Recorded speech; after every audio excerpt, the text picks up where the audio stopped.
नमस्कार श्रोताओं, स्वागत है आपका कहानी और बातें विद मेधा में। आज हम सुनेंगे विश्व प्रसिद्ध डेनिश लेखक हांस क्रिश्चियन एंडरसन की अमर कहानी सम्राट के नए वस्त्र, the emperors new clothes. Hans Christian Anderson का जन्म 1805 में डेनमार्क में हुआ था। वे विश्व के सबसे महान बाल साहित्यकारों में गिने जाते हैं। उनकी कहानियां केवल बच्चों का मनोरंजन ही नहीं करती, बल्कि बड़े बड़ों को जीवन की गहरी सच्चाइयों से परिचित कराती हैं। आज की कहानी पहली बार 1837 में प्रकाशित हुई थी और आज ये पूरी दुनिया में एक व्यंग कथा के रूप में प्रसिद्ध है। तो आइए चलते हैं एक ऐसे राज्य में जहां एक सम्राट अपने नए वस्त्रों का इतना दीवाना था कि एक छोटी सी चापलूसी और छल ने पूरे राज्य को भ्रम में डाल दिया। प्रस्तुत है सम्राट के नए वस्त्र, the emperors new clothes, Hindi रूपांतरण। आइए कहानी शुरू करते हैं। बहुत समय पहले की बात है। एक विशाल और समृद्ध समाज पर एक ऐसे सम्राट का शासन था जिसे नई नई पोशाकों का असाधारण शौक था। वह अपने खजाने का अधिकांश धन केवल सुंदर वस्त्रों पर खर्च कर देता था। उसे अपनी सेना की चिंता रहती नहीं थी, न राज्य के प्रशासन की। नाटक देखने या शिकार पे जाने में भी उसकी रुचि केवल तब तक होती थी जब उसे अपने नए वस्त्र पहनकर लोगों के सामने आने का अवसर मिलता हो। उसकी अलमारी में दिन के हर पहर के लिए अलग पोशाक तैयार रहती थी। जहां दूसरे राजाओं के बारे में लोग कहा करते थे, महाराज दरबार में हैं, वहीं इस सम्राट के बारे में लोग मुस्कुरा के कहते, सम्राट तो इस समय अपनी पोशाकों की अलमारी में है। समय बीतता गया। राजधानी में दूर दूर से व्यापारी, कलाकार और यात्री आया करते थे। एक दिन नगर में दो अजनबी पहुंचे। वे स्वयं को महान बुनकर बताते थे। उन्होंने दावा किया कि वे ऐसा अद्भुत कपड़ा बुन सकते हैं जैसा संसार में किसी ने कभी नहीं देखा। उन्होंने कहा,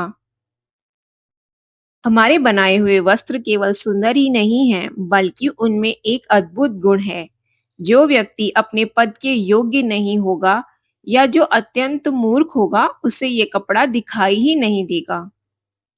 सम्राट ने जैसे ये बात सुनी, उसकी आंखें चमक उठी। वह मन ही मन बोला, यदि सचमुच ऐसा वस्त्र बन जाए तो मैं बड़ी आसानी से जान सकूंगा कि मेरे राज्य में कौन अधिकारी अपने पद के योग्य है और कौन नहीं, और कौन मूर्ख है। यह तो अत्यंत उपयोगी वस्त्र होगा।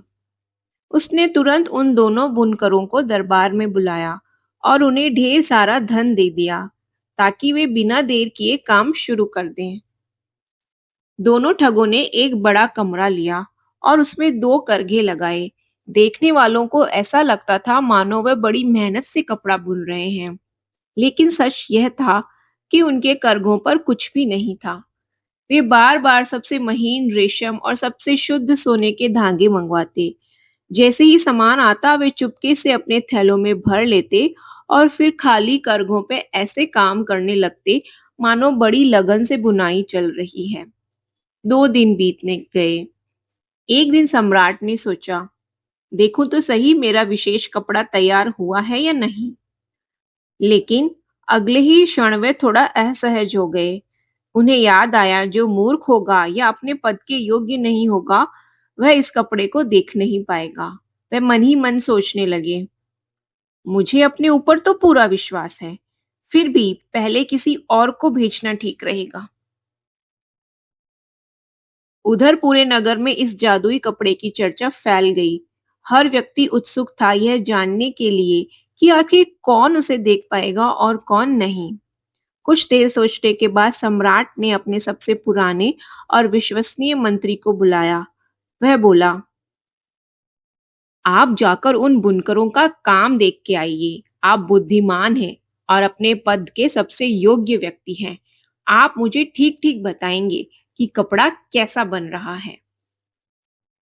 मंत्री आदरपूर्वक झुके और तुरंत उन बुनकरों के कार्यस्थल की ओर चल पड़े। जब वे वहां पहुंचे तो दोनों ठग पहले की तरह खाली करघे पर पूरी तन्मयता के साथ काम करने का अभिनय कर रहे थे।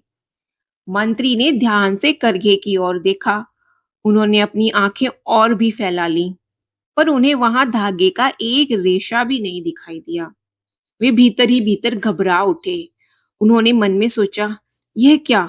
मुझे तो कुछ भी नहीं दिखाई दे रहा। क्या मैं सचमुच मूर्ख हूं, या फिर मैं अपने पद के योग्य ही नहीं? नहीं नहीं, ऐसा कैसे हो सकता है? लेकिन मैंने ये सच बता दिया तो लोग मेरे बारे में क्या सोचेंगे? उन्होंने अपने चेहरे पर मुस्कान बनाए रखी और कुछ भी प्रकट नहीं होने दिया। तभी ठग मुस्कुराते हुए बोला, मंत्री महोदय, जरा पास आइए, बताइए ये डिजाइन आपको कैसा लग रहा है? इन रंगों की सुंदरता तो देखिए। वह खाली करघे की ओर इशारा कर रहा था। बेचारे मंत्री ने फिर ध्यान से देखने की कोशिश की, लेकिन वहां कुछ भी नहीं था। बेचारे मंत्री ने एक बार फिर पूरी गंभीरता से करघों की ओर देखा। उसने अपनी ऐनक ठीक करी, सिर थोड़ा आगे बढ़ाया, हर तरफ नजर दौड़ाई, लेकिन वहां कुछ भी नहीं था। उसके मन में घबराहट बढ़ती जा रही थी। क्या सचमुच मैं इस कपड़े को नहीं देख पा रहा हूँ? यदि मैंने कह दिया कि मुझे कुछ नहीं दिखाई दे रहा, तो लोग यही समझेंगे कि मैं मूर्ख हूँ, अपने पद के योग्य नहीं हूँ। नहीं, मैं ऐसा कभी नहीं होने दूंगा। तभी एक ठग ने मुस्कुराते हुए पूछा, कहिए मंत्री महोदय, ये डिजाइन आपको कैसा लगा? इन रंगों की छटा तो अद्भुत है ना? मंत्री ने तुरंत मुस्कुराकर उत्तर दिया, ओ हाँ, ये तो अत्यंत सुंदर है। सचमुच इसकी बुनावट, रंग दोनों ही अद्वितीय हैं। मैं स्वयं सम्राट को इसकी प्रशंसा करके बताऊंगा। दोनों ठगों ने एक दूसरे की ओर देखकर संतोष से मुस्कुराया। उन्होंने कपड़े के ऐसे ऐसे रंगों और डिजाइनों का वर्णन करना शुरू कर दिया जो वास्तव में अस्तित्व में है ही नहीं। मंत्री ध्यान से उनकी बात सुन रहा था ताकि बाद में सम्राट को बता सके। फिर ठगों ने कहा, इस उत्कृष्ट कपड़े को पूरा करने के लिए हमें और रेशम और सोने के धागों की आवश्यकता होगी। मंत्री ने उसकी बात बिना किसी संदेह के विश्वास कर ली। सम्राट के आदेश से उन्हें फिर से बहुमूल्य रेशम और शुद्ध सोने के धागे भिजवाए गए। लेकिन पहले की तरह इस बार भी दोनों ठगों ने सारा सामान अपने थैलों में भर लिया और खाली करघों पे काम करने का नाटक करते रहे। कुछ दिनों बाद सम्राट ने सोचा कि एक बार फिर काम की प्रगति का समाचार लिया जाए। इस बार उन्होंने अपने दरबार के एक दूसरे अधिकारी को बुनकरों के पास भेजा। अधिकारी वहां पहुंचा और चारों ओर से करघे को देखने लगा, लेकिन उसे वहां कुछ भी नहीं दिखाई दिया। उसके मन में भी वही डर घर कर गया। यदि मुझे ये कपड़ा दिखाई नहीं दे रहा तो कहीं मैं मूर्ख तो नहीं, या फिर मैं अपने पद के योग्य ही नहीं? नहीं नहीं, यह बात किसी को भी पता नहीं चलनी चाहिए। तभी ठगों ने उससे पूछ लिया, क्या आपको ये कपड़ा पसंद आया? देखिए इसकी बुनावट कितनी सुंदर है, रंग कितने प्यारे हैं। अधिकारी ने तुरंत सिर हिलाया, हाँ हाँ हाँ, निश्चय ही, यह तो असाधारण सुंदर है। इतना शानदार कपड़ा मैंने पहले कभी नहीं देखा। वह भी दरबार लौटकर सम्राट से बोला, महाराज, बुनकर अद्भुत काम कर रहे हैं। ऐसा शानदार कपड़ा संसार में कहीं नहीं मिलेगा। अब पूरे नगर में उसी अद्भुत कपड़े की चर्चा होने लगी। हर व्यक्ति उसकी प्रशंसा करता, जबकि किसी ने वास्तव में उसे देखा ही नहीं था। लोग एक दूसरे से पूछते, क्या तुमने वही कपड़ा दिखाई देगा? लेकिन कोई भी अपनी शंका प्रकट करने का साहस नहीं जुटा पाता। आखिरकार सम्राट ने स्वयं उस बहुमूल्य कपड़े को देखने का निश्चय किया। उन्होंने अपने कुछ विश्वसनीय दरबारियों को साथ लिया, जिसमें वही दोनों अधिकारी भी शामिल थे जो पहले जाकर उस कपड़े की प्रशंसा कर चुके थे। सभी लोग बुनकरों के कार्यस्थल पर पहुंचे। सम्राट को आता देखकर दोनों ठग पहले से भी अधिक व्यस्त होने का अभिनय करने लगे। वे खाली करघों पे हाथ चला रहे थे, मानो बड़ी बारीकी से कपड़ा बुन रहे हों।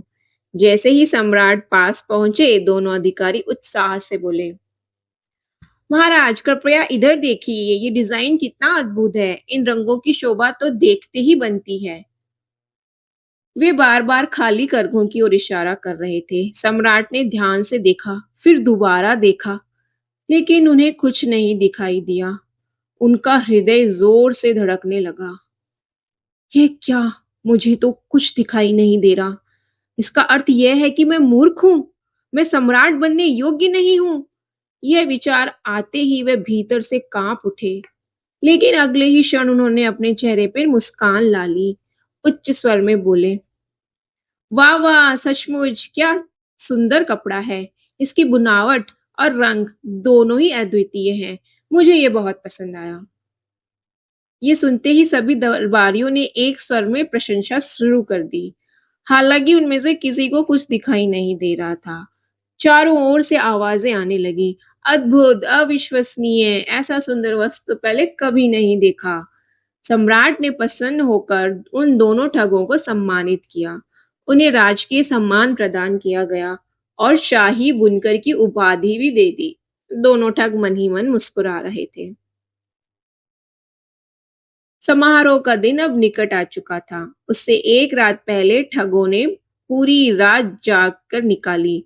उन्होंने अपने कमरे में 16 दीपक जला रखे थे, ताकि बाहर से देखने वालों को लगे कि सम्राट के नए वस्त्र तैयार करने में वे दिन रात जुटे हुए हैं। वे खाली करघों से ऐसे कपड़ा उतारने का अभिनय करते थे मानो सचमुच में कोई बहुमूल्य वस्त्र तैयार कर रहे हैं। कभी वे हवा में कैंची चलाते, कभी बिना धागे वाली सुइयों से सिलाई करने का नाटक करते। आखिरकार उन्होंने प्रसन्नता से घोषणा की, महाराज के नए वस्त्र तैयार हैं। अगली सुबह सम्राट ने अपने प्रमुख दरबारियों के साथ वहां पहुंचने का निर्णय लिया। दोनों ठगों ने अपने हाथ ऐसे ऊपर उठाए जैसे वे कोई हल्का सा वस्त्र पकड़े हुए हैं और बोले, महाराज, यह रही आपकी नई पतलून, यह रहा आपका शाही अंग वस्त्र, यह रहा आपका राजसी चोगा। फिर वे मुस्कुरा के बोले, इन वस्त्रों की सबसे बड़ी विशेषता यह है कि ये इतने हल्के हैं मानो मकड़ी का जाला। इन्हें पहनकर ऐसा लगेगा जैसे शरीर पे कुछ है ही नहीं। दरबारियों ने तुरंत कहा, वाह वाह, सचमुच अद्भुत। हालांकि उनमें से किसी को कुछ भी दिखाई नहीं दे रहा था। तब ठगों ने विनम्रता से कहा, यदि महाराज कृपा करें, अपने पुराने वस्त्र उतार दें तो हम उन्हें नए वस्त्र पहना दें। सम्राट ने अपने पुराने वस्त्र उतार दिए। दोनों ठग बड़े आत्मविश्वास से हवा में हाथ चलाते रहे, मानो वे उन्हें एक एक करके वस्त्र पहना रहे हों। कभी वे काल्पनिक पतलून ठीक करते, कभी अदृश्य चोगा कंधे पर जमाते, कभी गले में अदृश्य दुपट्टा सजाने का अभिनय करते। इसके बाद वे सम्राट को शीशे के सामने ले गए। सम्राट बार बार दाएं बाएं घूमकर स्वयं को देखने का अभिनय करने लगा। उन्हें कुछ दिखाई नहीं दे रहा था, लेकिन अब वे पीछे हटने नहीं सकते थे। चारों ओर खड़े दरबारी उत्साह से बोल उठे, वाह महाराज, इन नए वस्त्रों में कितने भव्य लग रहे हैं। वाह, क्या अद्भुत डिजाइन है, क्या शानदार रंग है। आज तक ऐसे वस्त्र नहीं देखे। इसी बीच राजकीय समारोह के प्रधान अधिकारी ने आकर सूचना दी, महाराज, आपकी शोभा यात्रा के लिए शाही छत्र तैयार है। प्रजा आपकी प्रतीक्षा कर रही है। सम्राट ने गंभीरता से सिर हिलाया, मैं तैयार हूं। मेरे नए वस्त्र ठीक लग रहे हैं ना? उन्होंने एक बार फिर शीशे के सामने घूमकर ऐसा अभिनय किया मानो वह अपनी पोशाक को ध्यान से देख रहे हों। उधर वे सेवक, जिन्हें सम्राट के चोगे का लंबा किनारा उठाकर चलना था, झुककर जमीन पर हाथ फेरने लगे। वे ऐसे चल रहे थे जैसे सचमुच किसी लंबे राजसी चोगे को संभाल रहे हों। वे भी ये स्वीकार करने का साहस नहीं कर पा रहे थे कि वहां उठाने के लिए कुछ था ही नहीं।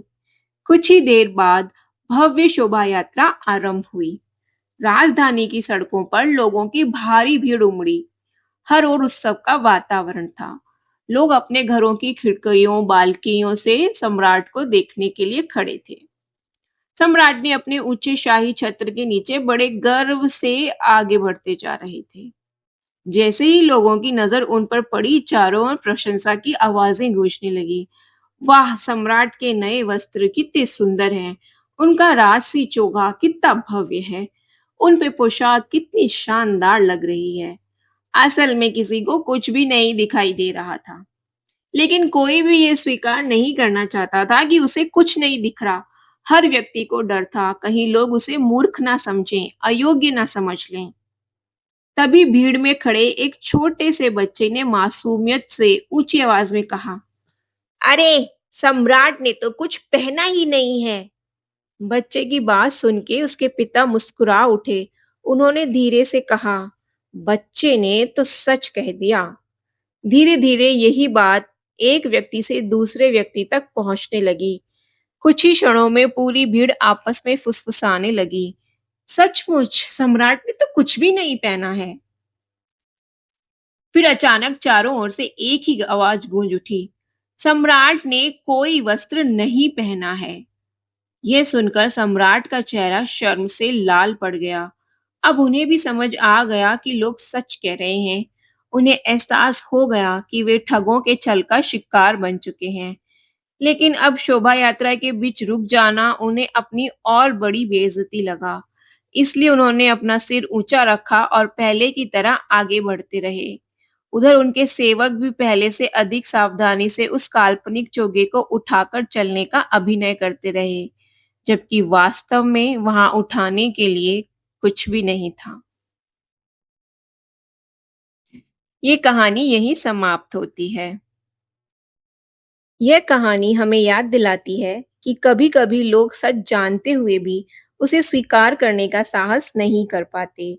दूसरों की नज़र में बुद्धिमान या योग्य दिखने की चाह उन्हें उस झूठ का हिस्सा बना देती है जिसे वे स्वयं भी सच नहीं मानते हैं।